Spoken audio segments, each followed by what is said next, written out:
This segment of Packard Pokes At was made possible by patrons of the show and viewers like you. Please go to patreon.com/PackardPokesAt to help support the show. Thank you. And I'm kind of on the same topic here. Pat Robertson recently came out and was saying some stupid shit about vaccines also. And he made some very wild, outrageous claims. He said, quote, "I'm sure there's some serious consequences to measles and perhaps vaccinations is the answer, but I don't think any parent should be forced by the government to vaccinate," which I think he's completely wrong. I mean, people should be mandated to get a vaccination, because it just helps to hold herd immunity overall. And then he goes on to say, "There was a vaccine against polio, and I know of a mother of a friend," that third-party story, "who contracted polio from the vaccine. So all vaccines are not benign.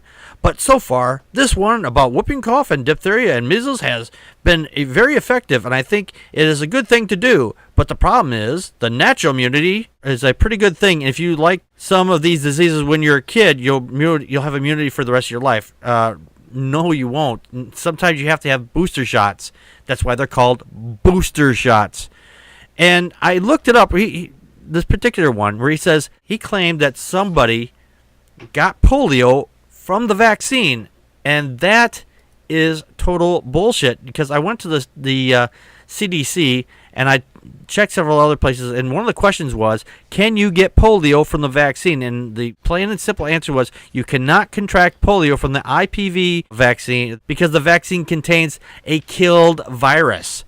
So if the virus has no life to it, it's just the dead remnants of it, the body recognizes that, and it'll say, hey, something's here, and it's not right, it shouldn't be here, and it'll attack it. If the virus was live, there'd be a different story. They're not going around giving people live viruses. We don't want people getting polio. We give them the dead version of it, and then the body, well, not we, because I'm not a doctor or a physician in any way, but the government or wherever, the hospitals will give you a dead version of the polio virus, and that the body will come in, swoop down, and kill whatever's left. It recognizes this is not supposed to be here, and it builds up immunity to it. This is stuff that's way beyond me, but maybe it was zombie polio. It's zombie polio, right? Pretty much. But Pat Robertson is just completely off his nut. Dana, your thoughts? Okay, so here's what we learned about Pat Robertson so far. Okay, he's against gays, but he's for transgendered people. Mm-hmm. He's for a literal interpretation of the Bible, but he's against creationism. He's for pot, against women's rights, and now he's an anti-vaxxer, and he's also, according to the article, against fluoride in water. You don't want people to have teeth, because the teeth might be able to talk right. I have one piece of advice for Pat Robertson. Fucking die already.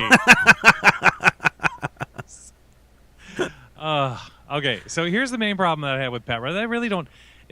Pat Robertson is a caricature unto himself. So here's the problem I have with Pat Robertson. I'm not certain what his viewership on ABC Family is, of all places, or how many people actually take him seriously. But if that number is only 1, then that number is too high. Right. Because anyone who considers him an authority figure on anything and listens to him over their doctor is doing themselves, and more importantly, their kids, a disservice. Yes, so. I quite agree.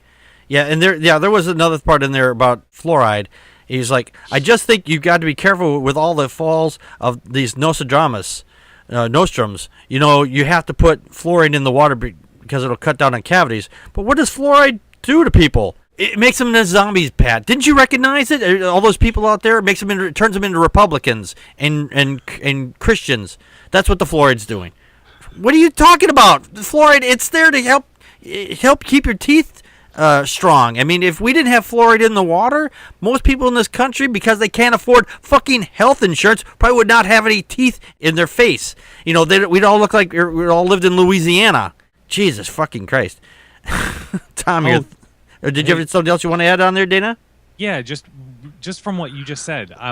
It's fuzzy. I'm not very fast on the Google today, but there is one case study that happened where they decided they went with the public consensus that fluoride was bad for you, and they took it out of the water. And that particular place, it's either in Canada or in the UK. I would guess the UK, but it actually is probably Canada, where, oh, well, guess what happened?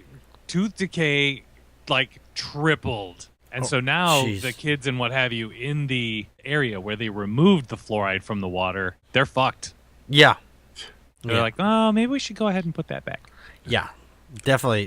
Tom, your thoughts? Well, I'll start on fluoride. That's actually becoming a problem in this country because everyone's drinking bottled water. Bottled water does not have fluoride in it. And there is a resurgence of tooth decay caused by a lack of healthy teeth that was being helped by fluoride. But actually, Pat Robertson, I haven't seen a lot of him because he's a crazy old man. But I thought he was actually relatively reasonable for a doddering old guy. I liked, he's telling stories like, we had measles when we were kids and we just, we sat in a dark room and we couldn't read for a week. Like, the good old days back when you had diseases and, you got through it. Yeah. And then he goes on telling how horrible it is. And, vaccines are really good and people should get them, but they should be forced to get them. And he's a doddering old man and he cannot keep a thought in his head long enough to he know what the hell he's talking about. Exactly. What was interesting, and I mentioned this at our staff meeting, that when I was growing up, there was no vaccine for the chicken pox. You just had to get it to get an immunity to it to some degree. And I had never had it. I thought at one point I did, so I thought I was safe, but I had my niece had come up and visit us where I was living, and she had it, and I ended up catching it too, and it was pretty bad actually. But overall, when I got old enough and I had children and we had to take them to the doctor for their vaccinations, they said, we have a vaccine for chickenpox. I said, you've got to be shitting me.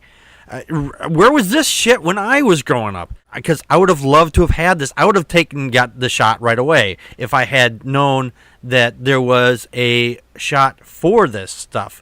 Chickenpox is not fun. Yeah, chickenpox is definitely not fun. If you've never had chickenpox, be glad that you're living in an age where you don't have to get chickenpox. It's nasty. I mean, some people die from it.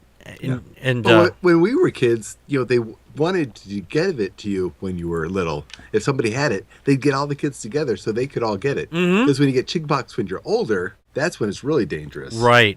Yeah. They used to call those pox parties. It's like, everybody spit into somebody else's throat or whatever. Everybody lick the lolly. So this way everybody gets it. Oh, yeah. I remember, I could have swore, I might remember this wrong because it was a long time ago. I remember one of my sisters getting the chicken pox or something, and it turned into something else, and she was actually hospitalized for a short time because of it. And it was not pretty. It was not a fun thing. When you get it as an adult, you can die from it because it's that virulent. So it's not very good. Tarvian from the chat room said they should be a crazy old men or rant channel. It should have Sarah McLachlan music playing the entire time. Especially the song that she does for the adopt a puppy commercials. Yeah. Now, I ought to check with our pediatrician. My daughter's gotten all her vaccines, and it was almost funny to me when she was getting vaccines. The pediatrician was kind of giving us the hard sell. Really? And in a good way. She was giving us a lot of information because I know she's dealt with a lot of crazy parents who are like, I don't want to vaccinate my kids. I think it's just the government trying to control my life. Yeah. And, it's like, I appreciate all the information you're giving it. It's great. But, I know the importance of vaccines. You're going to get no argument from me. Right. But I didn't know about the chickenpox one. I'm not sure if she got that one or not. I'll have to. Yeah, that's a good one. I would be very happy to have my daughter avoid the chickenpox. Yeah, that as far as I know, when the kids were young, about not that old actually, about 6 years old, maybe a little less. They said that there was a vaccine for the chickenpox. So if you haven't gotten it yet, definitely go out and ask your doctor for it because it should be available. Yeah, she probably has. She got a lot of shots. Yeah, and I understand, people not wanting their kids to get, all these shots. Mm-hmm. Kids don't enjoy it, that's for sure. It's painful to watch. It is like you're poking my kid. I don't want to see you poking my kid. And this is why we don't let people watch people tear apart their car, or we let people watch people have surgery. Because like you're seeing them doing stuff to your kid or your car or whatever that you're right at the initial part, you're gonna freak out and go, "What the fuck are you doing?" It's just a little poke, people. The kid suffers a little discomfort for a little while, but overall, it's better a little discomfort versus a lot of discomfort or death. Yeah, exactly. But people are so trained to think just the slightest discomfort is, that's unreasonable. Yes. I live in America. I don't deserve to get any discomfort. I should have a perfect, wonderful life. Yeah. Welcome to America. Right. My daughter, our producer, actually, for the show here, she said, "I don't like getting shots due to my fear of needles." And I used to have that same fear, but I was able to overcome it. But because I was, well, that's another story altogether. But what's that? No, I didn't say anything. Okay. I donate blood very regularly. Mm-hmm. I've given well over 10 gallons. But every time I give blood, and these people, they've got to know who I am. I'm there all the time. They're still like, okay, we're going to stick you with this needle. Turn away. Like, no, I want to see you. Right. Let's see the blood go through the tube. But I always bring my daughter along. And I keep, like, can't she watch? Like, oh, no, wait, you can't have anybody. But I want her to see that, a little bit of pain is not a big deal. And, right. It's going to either help you or it can help somebody else. Right. That's a very interesting thought that you have right there, is that sometimes kids will take their cues from us, where if, like, a kid gets hurt or something, it's like, if you start freaking out, the kid's going to start freaking out. And I've probably mentioned this on the show like many years ago. But if you don't freak out, then the kid's not going to take that stance. They're going to go, "Oh, okay, this is just a thing." But if you start going, "Oh my gosh, it's like, oh, is this supposed to hurt? Oh my gosh, it's going to make it, 10 times worse." Because in their mind, they're going to make it exaggerate it even more.